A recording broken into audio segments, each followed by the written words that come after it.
All right, movie lovers, Solo, a Star Wars story is coming to theaters near you, and we better go pick up some stars from the movie, like Donald Glover, like Ron Howard, the director, like who else? Woody Harrelson, and of course, and Chewie. And we're gonna talk to him right here on BLACKTREE TV. Y'all just stay tuned right here. We up in this Millennium Falcon, yeah. Push it.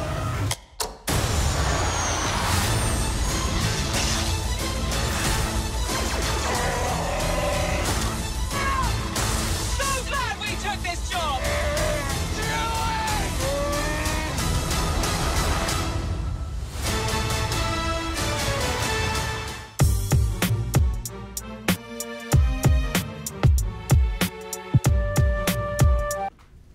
So, you know, I always do research on whoever I'm about to interview, and I was familiar with your acting, but I started looking at the list of directors you work with. You got Francis Ford Coppola, the Coen brothers, Woody Allen, Warren Beatty, and Ron Howard.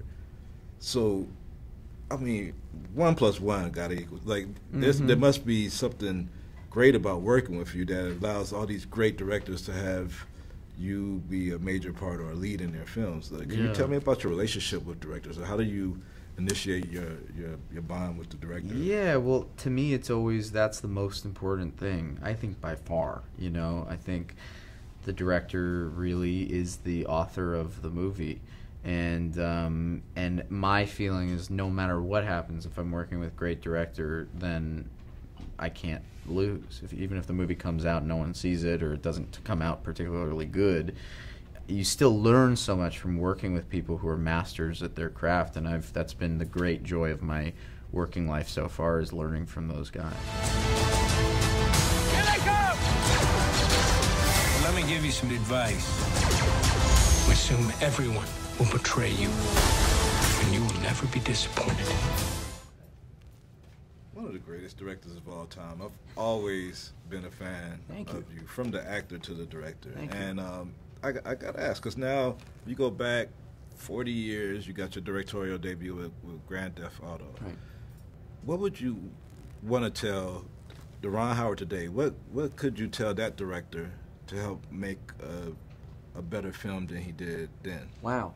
Well, I would say take some more risks in terms of reaching out to people. When I was younger, I was a little intimidated, even though I'd grown up in the business. I was a little bit intimidated to reach out to people who I thought might judge me. And so I tended to work with a smaller group of people who are also basically rookies and inexperienced, you know, people that I would trust and feel that comfort with. Now that's good, but if I had the experience, I would look back and say that's not as important as you pushing yourself, and go ahead and put yourself in a position where you might say something stupid, but you'll learn faster. You know, working with even more elite, experienced minds, and you know, and if you have the courage, they'll respect that and work with you. I loved you as Cookie. I'm sorry, I'm out of breath. Oh my God, Gridlocked is great. Gridlocked was great. Loved Gridlocked. My first question to you is, like, you worked with Tupac Shakur in Gridlocked. What I thought was his best acting job. He was so full of soul, because he was so like who he actually was in our movie. Away the swagger and the anger and the tension gone. He was just this really bright, deep poet, but with real humor and soul. Yeah. He was a lovely, lovely boy. He came in at a time where a lot of rappers were getting, you know, discredited for acting skills because they were getting parts because of being actors. But he came from a performing arts high school. He did. Like Donald Glover. And I want to know, do you see any similarities in them as, like, you know, young actors growing up and being artists? Yeah, that's really deep, actually, darling, making that connection between Tupac and Donald. Because Donald has what Tupac had without the self-harming element to what Tupac. There was some self-harming stuff just in his vibe. You know, there was an anger there, which, you know, his mother from the Panthers. I mean, this stuff, you know, we carry it in our bodies, right? What our parents have been through, what their parents have been through, and there's a softening over time, you know. And I feel like Donald has all of that energy and charisma and charm and intelligence without wanting to destroy it all, you know, and that's pretty deep. you know. So I think we all in life are inheriting from the generation before us, and it's how we make good on that, on their persevering, no matter how messed up their lives were, and ours as a result. It's our duty to go forward and be better. Yeah. Isn't it? Do you think? I'm glad we're having this conversation. Yeah, it's your duty. Very good. It's your duty to go forward and be better. No, philosophically, that's an important point you're making. You see, how'd you guys let me beat you on that one? Come on. There's no liars in this game, just players. The seat taken? Nobody's in the seat that it ain't taken from. So this is Sabak? Sabak. Sabak. Got it. You played before? A couple times, yeah. Captain Lindo Calrissian. Han Solo. Looks like you're having a good day. I'm a lucky guy. Can I ask you a question, Captain Calrissian? Anything, Han? It's Han, but that's okay. I heard a story about you. I was wondering if it's true. Everything you've heard about me is true.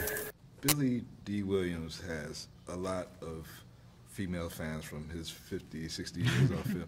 I want to know if any of have you been getting like a lot of cougar love? Because required this. Well, funny you should ask. He's still in his pajamas. I rolled out of bed from last night's premiere, not at my house. No, it's funny because like my mother is like a big fan of Billy D. So like I think I've been getting a lot more like don't like try and be as like big deal as him in that movie because like he was just like the shit like in that movie. So yeah, I haven't. I've definitely got a lot of like people like oh like you the flair of it has rubbed off on me, and I think that's partly due to him, like, just like that character is so iconic as far as like having that kind of feel. So I couldn't help but be a part of it. Get ready. Thought we were in trouble there for a second, but it's fine. We're fine.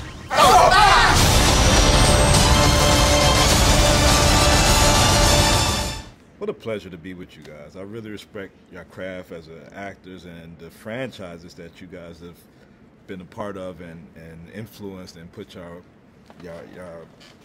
talent into.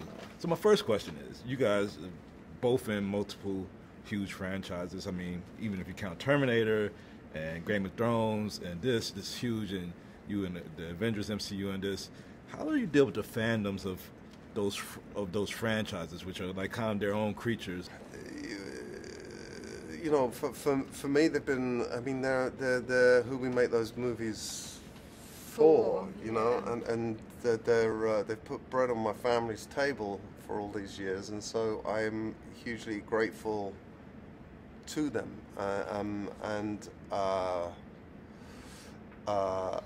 But as far as how do I deal with them, I don't deal with them in any way except to try and be respectful and have a real interaction when I meet them. When I'm in a place where we're interacting, crossing over and trying to have a real, actual human experience, which is difficult in those circumstances because they're usually quite heightened, weird moments like last night. They're not normal experiences. And people are very emotional over you right now. I know. I'm gonna have to leave town, man. Good going on!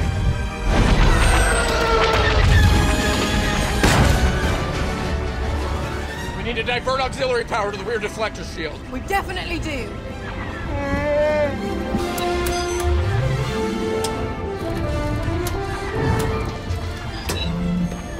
When do you know how to fly? 190 years old? You look great. Chewie, get in. I'll help Lando.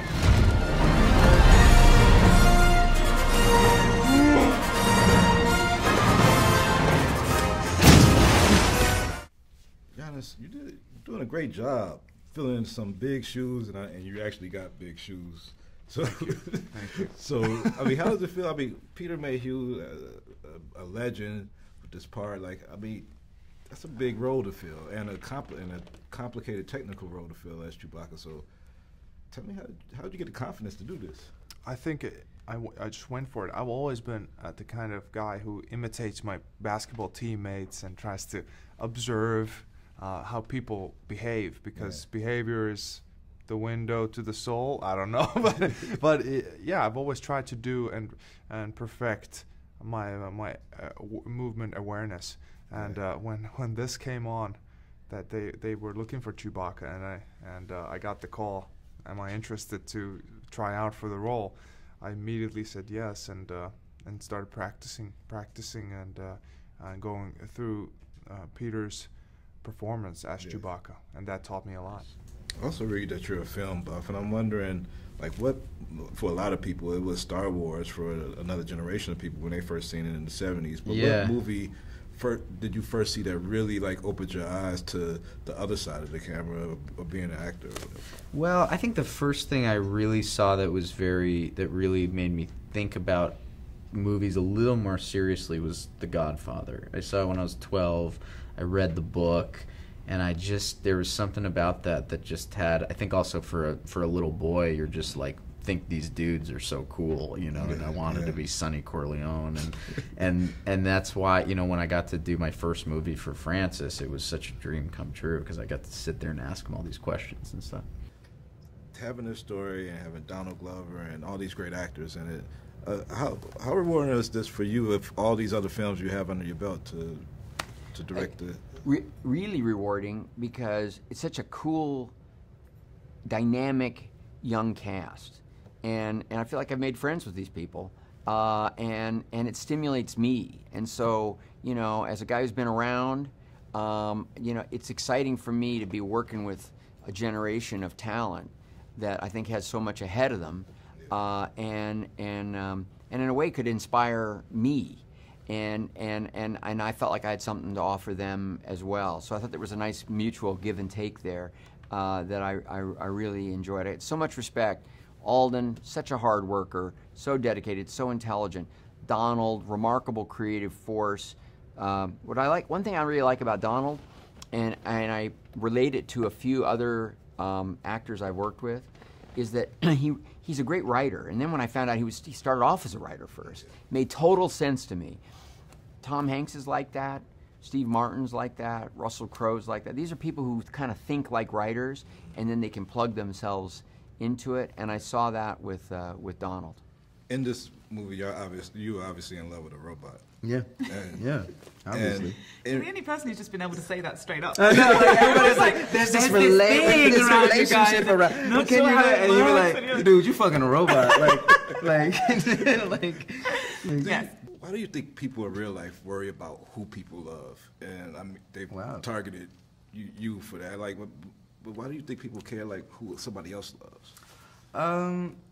Because I think